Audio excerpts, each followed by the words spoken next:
Hello everyone, welcome to the online lecture of Future Foundation Academy. Last lecture मध्ये आपण human respiratory system start केला होता.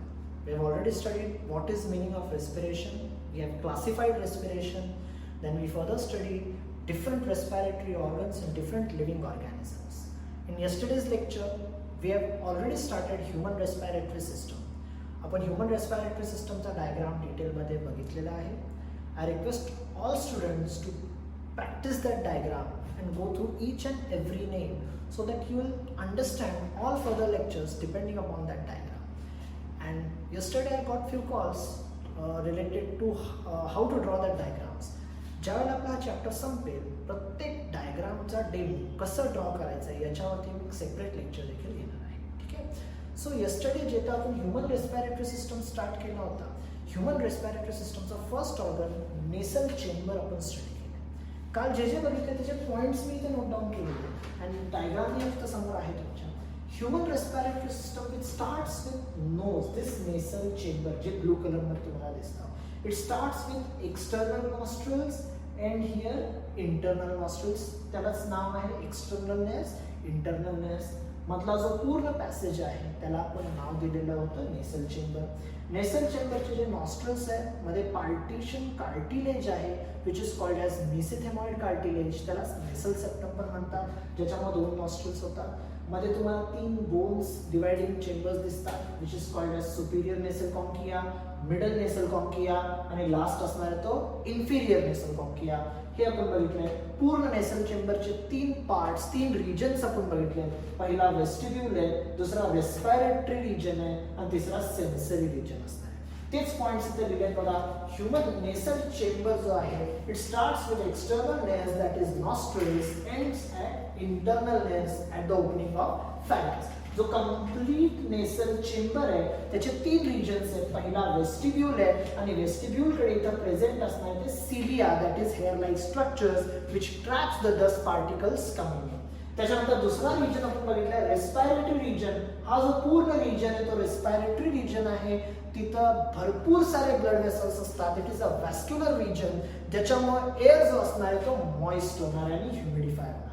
Third region जो आहे तो या रिजनला असतो that is sensory region which detects different types of smell. हे कालच्या लेक्चरमध्ये आपण पाहिलेले आहे.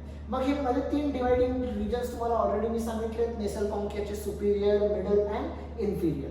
समोरून जर नोज बघितला तर जे पूर्ण नॉस्ट्रल्स आहेत it is divided with the help of a septum, nasal septum also called as मेसेथेमॉइड. ज्याला चॅप्टरच्या एंडला आपण डिसीजेस बघणार आहे. डीएनएस नावाचा एक डिसीज आहे, deviated nasal septum. We are going to study that. त्यावेळेला हे आपल्याला लागणार आहे. So in today's lecture we are going to study the second organ after this nasal chamber. जिथं नेसल चेंबर संपतो इथून स्टार्ट केला तर इथपर्यंत एक रिजन आहे it is called as pharynx. So second organ we are going to study pharynx. आपण फॅरिंक्स हे डायजेस्टिव्ह सिस्टम मध्ये पण स्टडी केलेलं आहे. So pharynx is a common pipe or it is a common for both digestive system or respiratory system. So pharynx चा पहिला diagram आपण बघूया. हे जिथं ब्लॅक लाईन स्टार्ट होते मी तर एक इमॅजिनरी लाईन काढतोय बघा, ड्रॉ करतोय. ही जी लाईन आहे इथून फॅरिंक्स स्टार्ट होणार आहे, इथं खालीपर्यंत येणार आहे. पण ही पाईप आहे ती डायजेस्टिव्ह सिस्टमची पाईप आहे. So pharynx is a long tube like structure which connects. Lower एंडला कुठं कनेक्ट होणार आहे बघा, एसोफेगसला पण आहे, लॅरिंग्सला पण आहे. ओपनिंग दोन्ही सिस्टम मध्ये आहे. आणि अप्पर एंडला तो कनेक्ट होतो नेसल चेंबरला आणि इथं आहे तो बकल कॅव्हिटी म्हणजे माउथला. सो आता हा जो पूर्ण फॅरिंक्स आहे त्याचे 3 रिजन्स आहेत. The region of pharynx which is connected near nasal chamber above the opening of oral cavity, या रिजनचं जो नाव आहे त्याचं नाव आहे नॅसोफॅरिंक्स. Since it is present near nasal chamber, first region of pharynx is called as nasopharynx. Second region जो आहे soft palate च्या बरोबर बॅक साइडला आहे. हा हार्ड पॅलेट आहे, हा सॉफ्ट पॅलेट आहे. सॉफ्ट पॅलेटच्या बरोबर बॅक साइडला जिथं ओरल कॅव्हिटी ओपन होते या रिजनला म्हणायचं ओरोफॅरिंक्स. सो फॅरिंक्सचा दुसरा रिजन आहे ओरोफॅरिंग्स. त्याच्या खाली जो तिसरा रिजन आहे which starts near the opening of glottis आणि खाली जाणारे एसोफेगस पर्यंत, हा रिजन खूप इम्पॉर्टंट आहे. It is the region where digestive system and respiratory system meet each other. या रिजनचं नाव आहे लॅरिंगोफॅरिंग्स. So overall complete pharynx it is made up of 3 regions: nasopharynx, oropharynx and laryngopharynx. असे 3 regions असतात. हे पॉइंट्स मध्ये तुम्हाला दिसतील की pharynx starts from nasal chamber and ends at trachea और दुसरा नाव दिलेलं आहे एसोफेगस. तर ट्रॅकिया का म्हटलेलं आहे? तुम्हाला वाटेल की लॅरिंग्स आहे पण ट्रॅकिया का म्हणतो? बिकॉज ही कंटिन्युअस पाईप आहे ती ट्रॅकियाच असते. समजा हा फॅरिंग्स आहे, हे ट्रॅकिया आहे. फॅरिंग्स पासून ट्रॅकिया स्टार्ट होतो व त्यांच्या कनेक्शन वरती असा लॅरिंग्स असणार आहे. लॅरिंग्स इज एक्सटर्नली प्रेझेंट, सो मी इथे ट्रॅकिया वर्ड यूज केला आहे. सेकंड पॉइंट मध्ये आपण त्याचं लेंथ बघतो. Length of pharynx on an average इथून स्टार्ट केलं तर इथेपर्यंत जी लेंथ आहे it can vary from 12 to 14 centimeter. It varies from person to person. 12 to 14 centimeter याची लेंथ असू शकते. फॅरिंग्सचे 3 रिजन ऑलरेडी बघितले: नॅसोफॅरिंग्स, ओरोफॅरिंग्स आणि लॅरिंगोफॅरिंग्स. असे 3 पार्ट असतात. तेच 3 पार्ट इथे सांगितले. नॅसोफॅरिंग्सची स्पेशालिटी काय? It opens near the nasal chamber. Oropharynx it starts from soft palate and it opening of buccal cavity is present in the oropharynx. आणि जो लॅरिंगोफॅरिंग्स आहे, ह्या लॅरिंगोफॅरिंगची स्पेशालिटी असं आहे की तो लॅरिंग्स पासून ओपन होतो. पण या लॅरिंगोफॅरिंग्स मध्ये तुम्ही क्लिअरली बघितला तर डॉर्सल साइडला इथे ही कंटिन्यू होणार आहे oesophagus pipe.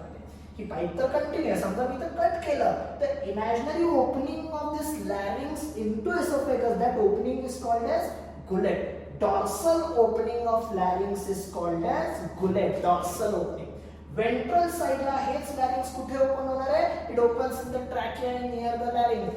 That opening near the larynx, it is ventral opening called as glottis, and this glottis is covered by a cartilaginous flap called as epiglottis. ते का? तर जे पण फूड आपण कंझ्युम करतो, फूड खाली जात असताना हे जो एपिग्लॉटिस आहे फूड टच झाला की क्लोज होतो and it prevents the entry of food into the air pipe. हे epiglottis आहे. Epiglottis is made up of cartilage. So overall openings बघितले. Glottis कुठे प्रेझेंट आहे? Glottis is present between the opening of pharynx into larynx. Epiglottis is a cartilaginous flap present on glottis. Gullet is a dorsal opening in the esophagus. जिथे esophagus start होणार आहे तिथे gullet present असणार आहे. एक additional point आपण बघूया. Recently तुम्ही न्यूज मध्ये बघत असाल की जो कोरोना व्हायरस आहे, कोरोना व्हायरसच्या पेशंटचा जो टेस्ट केला जातो स्वॅब टेस्ट, हे स्वॅब टेस्ट साठी हे रिजन्स खूप इम्पॉर्टंट आहे. स्वॅब टेस्ट करताना कधी बघा जे इयरबड्स असतात, जे कॉटनवाला प्लग्स असतात ते पेशंटच्या नोज मधून इथं आत इंट्रोड्यूस करतात, माउथ मधून ते इंट्रोड्यूस करतात. तो जो व्हायरस असतो it will not stay in this region because हा रिजन मॉइस्ट आहे. तो व्हायरस जातो इथं नॅसोफॅरिंग्स मध्ये. It can be present in this region. Virus is present in oropharynx region. So ज्या वेळेला ते स्वॅब टेस्ट करण्यासाठी इयरबड आत घालतात इथं त्याला कॅप्चर करतात. This area sample from this oropharynx and nasopharynx is collected for testing the coronavirus. एक ॲडिशनल पॉइंट आहे. सो आतापर्यंत आपण व्हॉट इज नेसल चेंबर आणि दुसरा पार्ट बघितलेला आहे तो फॅरिंग्स बघितला. नेक्स्ट लेक्चरमध्ये we are going to study what is larynx and trachea. Okay, thank you. Stay home, stay safe.